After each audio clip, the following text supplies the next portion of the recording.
നമസ്കാരം, മാന്യ പ്രേക്ഷകർക്ക് വഴിത്തിരിവുകൾ എന്ന ചാനലിലേക്ക് വീണ്ടും സ്വാഗതം. ഇന്ന് നമുക്ക് പറയാനുള്ള ഇസ്രായേൽ ഇറാൻ യുദ്ധത്തെക്കുറിച്ചാണ്. നമുക്കറിയാം, ഇന്ന് ഇസ്രായേലിനെ ആക്രമിച്ചു കൊണ്ടിരിക്കെ അമേരിക്ക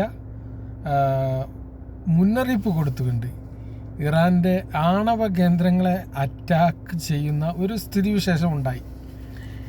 നമുക്കറിയാം, ഇതിൻ്റെ മുന്നോടിയായിട്ട്, ഈ അറ്റാക്കിൻ്റെ മുന്നോടിയായിട്ട് ഇറാന് സന്ദേശം കൈമാറി എന്നുള്ള ഒരു വാർത്ത പുറത്തു വരുന്നുണ്ട്. സാധ്യത കൂടുതലാണ്. കാരണം അവിടെ ആറ്റം കണികകൾ ഇരിക്കുന്നത് കൊണ്ട് ഇതിനെ അറ്റാക്ക് ചെയ്താൽ അയൽ രാജ്യങ്ങളായ GCC രാജ്യങ്ങളിലേക്ക് ഇതിൻ്റെ വികിരണം വരാനുള്ള സാധ്യത ഉള്ളത് കൊണ്ട് അത് ദൂരവ്യാപകമായ പ്രത്യാഘാതങ്ങൾ ഉണ്ടാക്കുമെന്നുള്ള കാരണങ്ങളാൽ ഇതിനുള്ള അറിവ് അവർ കൈമാറിയതിന് ശേഷമാണ് അവർ അറ്റാക്ക് നടത്തിയിട്ടുള്ളത് എന്നുള്ള ഒരു വാർത്തകളൊക്കെ ഇപ്പോൾ പുറത്തേക്ക് വരുന്നുണ്ട്.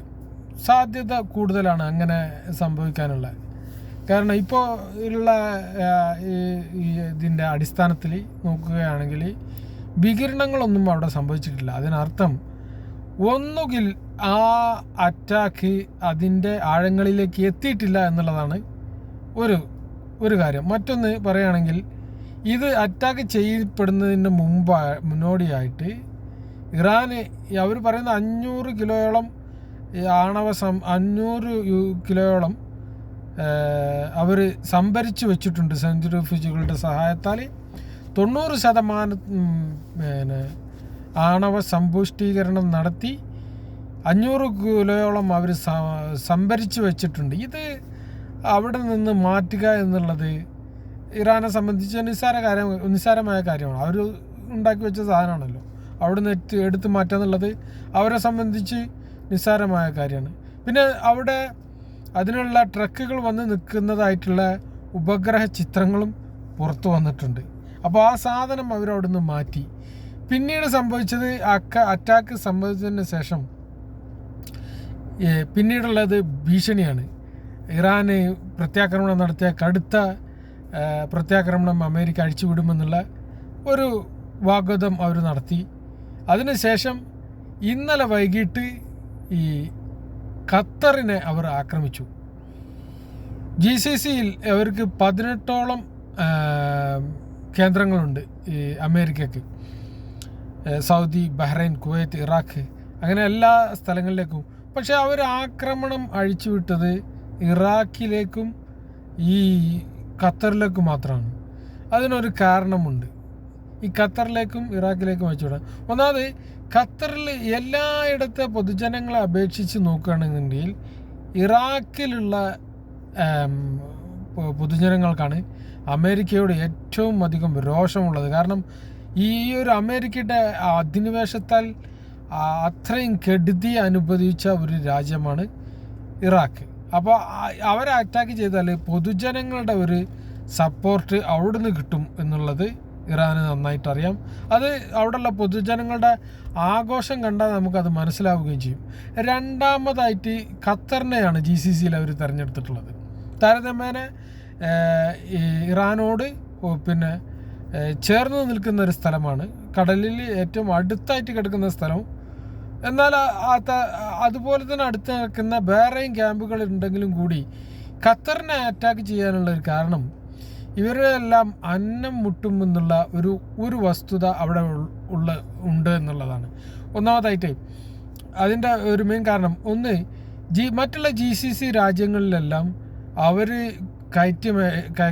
കയറ്റുമതി ചെയ്യുന്നത് ഫോസിൽ ഇന്ധനമായ ക്രൂഡ് ഓയിലാണ്. എന്നാൽ ഖത്തറിനെ അപേക്ഷിച്ച് നോക്കുകയാണെങ്കിൽ അവർ കയറ്റുമതി ചെയ്യുന്നത് ഏറ്റവും കൂടുതലായിട്ട് പ്രകൃതിവാതകമാണ്. LPG, liquefied petroleum gas. ഈ LPG ഏറ്റവും കൂടുതലുള്ള 3 രാജ്യങ്ങളാണ്. ഒന്ന് റഷ്യ, രണ്ടാമത് ഇറാൻ, മൂന്നാമതായിട്ട് ഖത്തറാണ്. ഈ 2 രാജ്യങ്ങളുടെ അടുത്തും അമേരിക്ക ഒരിക്കലും മുട്ടുമടക്കില്ല. നേരെ മറിച്ച് ഖത്തർ ആണ് ഇവർക്കൊക്കെ ഉള്ള, യൂറോപ്പിനും ഇന്ന് പിന്നെ അമേരിക്കക്കും സപ്ലൈ ചെയ്യുന്നതിൽ ഏറ്റവും കൂടുതൽ ഖത്തറാണ്. അപ്പോൾ ഖത്തറിനെ അടിച്ചു കഴിഞ്ഞ് അവിടുത്തെ ഈ ഹോർമുസ് കടലിടുക്ക് അടഞ്ഞു കിടന്നാൽ, ഒരു പ്രത്യാക്രമണം നടത്തി കഴിഞ്ഞാൽ ആ നിമിഷം അവർ ഹോർമുസ് കടലിടുക്ക് അടക്കും എന്നുള്ളതൊരു വസ്തുതയാണ്.